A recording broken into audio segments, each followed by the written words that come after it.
Hello students. So in the part 2 of your geography book, you have already studied chapter 3 location, physical features of India, chapter 4 climate of India, chapter 5 soils in India. Now today we'll start with the part 1, that is map work. Map work has 2 chapters and in the first chapter there are 3 sections, section A, section B, section C. So first we'll start with section A. So the section A is, for the chapter name is interpretation of topographical map. Section A is representation of the earth. चलिए start करते हैं. मैं आपको सबसे पहले बता दूं कि अर्थ का जो शेप है आप सभी को पता है कि ये एक स्फेयर है, right. This is a spherical shape. हमारा अर्थ जो है बिल्कुल सर्कल नहीं है, this is a spherical shape. ठीक है. अर्थ को हम रिप्रेजेंट करते हैं किस चीज से? हम ग्लोब के through. Globe is a model जिसके हेल्प से हम अर्थ को रिप्रेजेंट करते हैं, राइट. तो अब देखिए ग्लोब के कुछ कैरेक्टरिस्टिक्स होते हैं जिससे आपको उसका मीनिंग भी पता चल जाएगा और उसके फीचर्स भी. Globe is costly. First of all globe क्या होता है? कॉस्टली होता है. ठीक है. Secondly, preparation of globe is difficult and complicated process. It requires technical skill. अब क्या होता है? दूसरा जो है ग्लोब बहुत ही क्या है, बनाने में उसको बहुत दिक्कत आती है, बहुत ही कॉम्प्लिकेटेड प्रोसेस है और इसको बहुत ही टेक्निकलिटी के साथ बनाया जाता है. तो इसको स्किल चाहिए बनाने के लिए. Nobody can make it. Like ऐसा नहीं कि कोई भी बना सकता है, specialized person make it. Globes are available only at select places. कहीं कहीं पर मिलते हैं. ग्लोब हर जगह नहीं है. Globe is bulky and it requires more storage. ठीक है. ग्लोब क्या होता है? बल्की होता है, इसको रखने में बहुत ज्यादा स्पेस चाहिए होती है, राइट. चलिए अब हम बात करते हैं मैप की. यहाँ तक तो हमने ग्लोब के बारे में पढ़ लिया. ग्लोब को बस आपको बस ग्लोब का मीनिंग जानना था. ये आपके सिलेबस में नहीं है. आपके सिलेबस में बेसिकली मैप है, तो इसीलिए हम मैप को ज्यादा डिटेल में पढ़ेंगे, राइट. अब मैप क्या होता है चलिए स्टार्ट कर लेते हैं. A map is a plan of the earth surface और अ पार्ट ऑफ इट. अब जैसे ग्लोब मैंने बताया एक मॉडल है, ठीक है, जिसको हमने प्लास्टिक पर या फिर ग्लास पे बनाया. लेकिन अब मैप जो है ये फ्लैट सरफेस पे, ठीक है, प्लेन पेपर पे फ्लैट सरफेस पे बनाया जाता है. ठीक है. It is termed as store house of information. इसको स्टोर हाउस ऑफ इंफॉर्मेशन कहा जाता है क्योंकि इसमें बहुत सारी इंफॉर्मेशन होती है. All maps are smaller than the area which they represent. अब देखिए एरिया तो हम चाहे पूरे वर्ल्ड का रिप्रेजेंट कर दें, चाहे किसी कंट्री का, कॉन्टिनेंट का या सिटी का या टाउन का, लेकिन मैप उतना बड़ा तो नहीं होगा ना. मैप तो हमेशा छोटा होगा. तो राइट, तो मैप, छोटे मैप में बड़ी जगह कैसे रिप्रेजेंट करते हैं? छोटे मैप में हम बड़ी जगह रिप्रेजेंट करते हैं स्केल की मदद से, राइट. स्केल क्या होता है?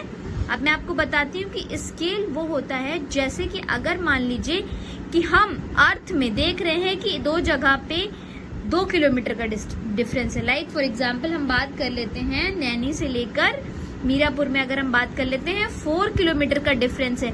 तो उस 4 किलोमीटर के डिफरेंस को हम मैप में क्या 4 किलोमीटर दिखा सकते हैं? क्या 4 किलोमीटर का मैप होता है? नहीं. तो हम मैप में कैसे दिखाते हैं? उस 4 किलोमीटर को हम स्केल के थ्रू दिखा देते हैं कि जैसे कि 1 kilometre is equals to 2 centimetre. तो अगर हमें 4 किलोमीटर दिखाना है तो कितना हो जाएगा? 4 into 2 is equals to 16 centimetre, right. तो इस तरह से हम 4 किलोमीटर दिखा सकते हैं. मतलब कि मैप पे जो 2 सेंटीमीटर होगा वो ग्राउंड में 1 किलोमीटर होगा. याद रखिएगा, मैप पे 2 सेंटीमीटर, ग्राउंड में 1 किलोमीटर, राइट. तो हम स्केल की मदद से मैप में एरिया शो करते हैं. Various signs and symbols are used in a map to make map reading and map interpretation easy. Map को रीड करना भी आना चाहिए. तो क्या इस्तेमाल होता है मैप की रीडिंग के लिए? सिंबल और साइन का इस्तेमाल किया जाता है. बहुत सारे सिंबल्स होते हैं, ठीक है, साइंस होते हैं जो मैं आपको आगे बताऊंगी. उसकी मदद से हम मैप को इजीली रीड कर सकते हैं और मैप को देखने के बाद हमें पता चल जाएगा कि ये चीज क्या कह रही है, ये जगह हमें क्या बता रही है मैप में. Map reading means understanding the meaning of various symbols distribution with the help of a की और एन इंडेक्स. अब मैप रीडिंग का मतलब क्या होता है? मैप रीडिंग मतलब होता है कि जितने भी सिंबल दिए हुए हैं और जितनी भी इंडेक्स में की दी हुई है उसको समझना, उसको हम कहते हैं मैप रीडिंग. ठीक है, ये एलिमेंट्री लेवल पे जब हम मैप को रीड करते हैं तो सबसे स्टार्टिंग में हम यही पढ़ते हैं।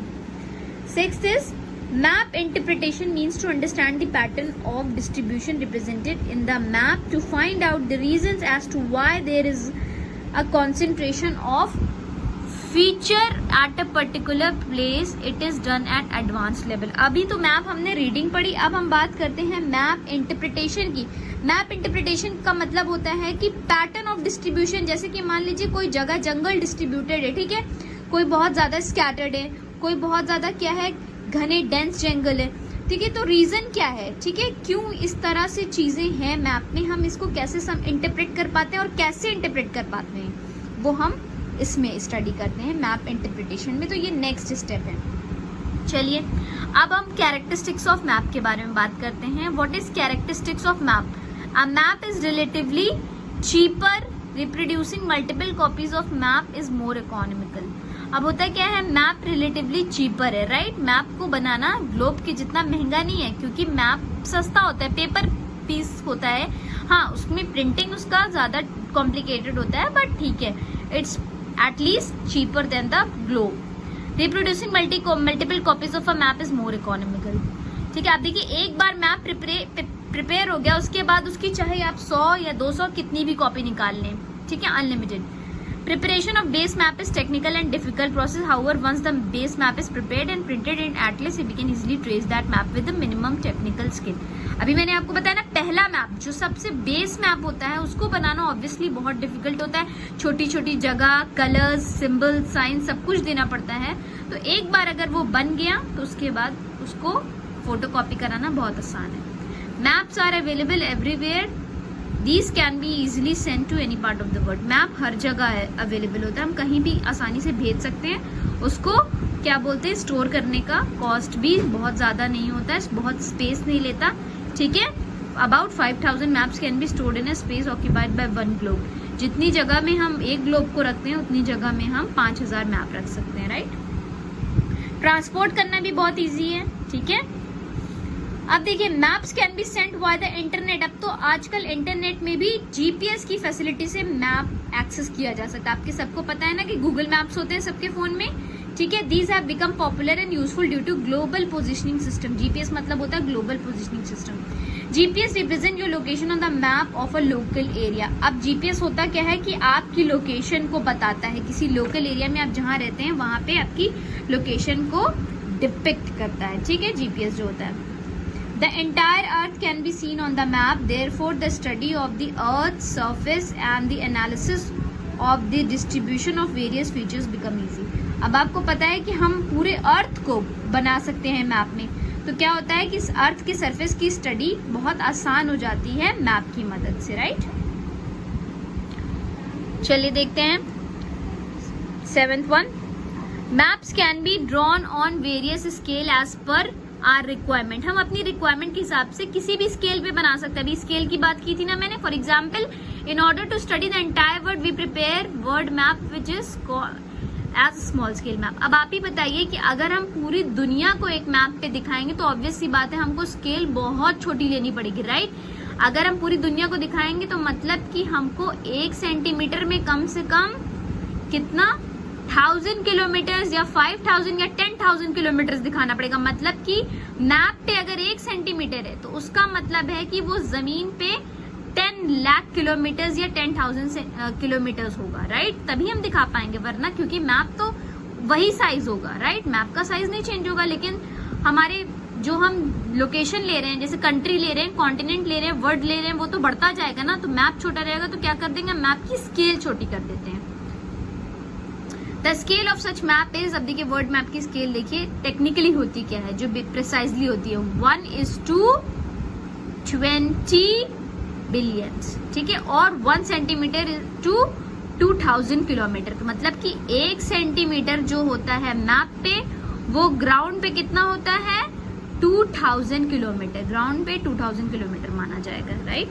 ये देखिए वर्ड मैप छोटा छोटा हर चीज दिखा रहे हैं ना इसमें, छोटा बहुत छोटा छोटा दिखा रहे हैं। क्यों? क्योंकि हम पूरी दुनिया को दिखाना है, तो इसलिए हम छोटा ही दिखा पाएंगे। स्मॉल स्केल, इसीलिए इसको कहते हैं small scale word map.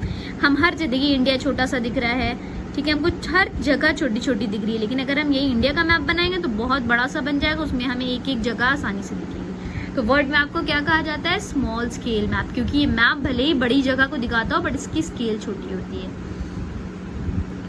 In order to study a local area that is a part of a town or a village, अगर हमें किसी टाउन के बारे में पढ़ना है, फॉर एग्जाम्पल अगर हम इलाहाबाद के बारे में, इलाहाबाद के किसी छोटे से हिस्से के बारे में पढ़ना चाहते हैं, तो हम उस मैप को किस स्केल पे बना दें? Large scale. हमारे पास एरिया बहुत छोटा है और मैप का साइज वही है, तो उस छोटे एरिया को हम बड़े से बड़े स्केल पे दिखा सकते हैं कि नहीं? As the areas are enlarge करके दिखा सकते हैं, छोटे छोटे एरियाज को भी बड़ा करके दिखा सकते हैं। ठीक है, the scale of large scale map can be 1:500, ठीक है, और 1 सेंटीमीटर टू 5 मीटर्स। अब यही फायदा है हमारा लार्ज स्केल मैप का कि जो मैप पे 1 सेंटीमीटर होगा, ग्राउंड पे 5 मीटर होगा। ठीक है, अगर हम मैप पे दिखा रहे हैं 1 सेंटीमीटर तो ग्राउंड पे उसका मतलब होगा सिर्फ 5 metre, right. For example city survey maps और maps of the local area, city के सर्वे का मैप होगा या लोकल एरिया का मैप होगा, इसको हम इस स्केल पे बना सकते हैं। वहाँ पे एक एक चीज आप देख सकते हैं, एक एक बिल्डिंग, एक एक घर, सारी चीजें दिखाई देंगी आपको उस मैप में, right. Large scale map of a local area, देखिए लार्ज स्केल मैप में यहाँ पे रोड तक दिखाई दे रही है, घर तक दिखाई दे रहे हैं, यहाँ पर सेटलमेंट सब कुछ दिखाई दे रहा है। So for now you have studied about map characteristics and the scales. In the next topic we'll start with types of map. Thank you class.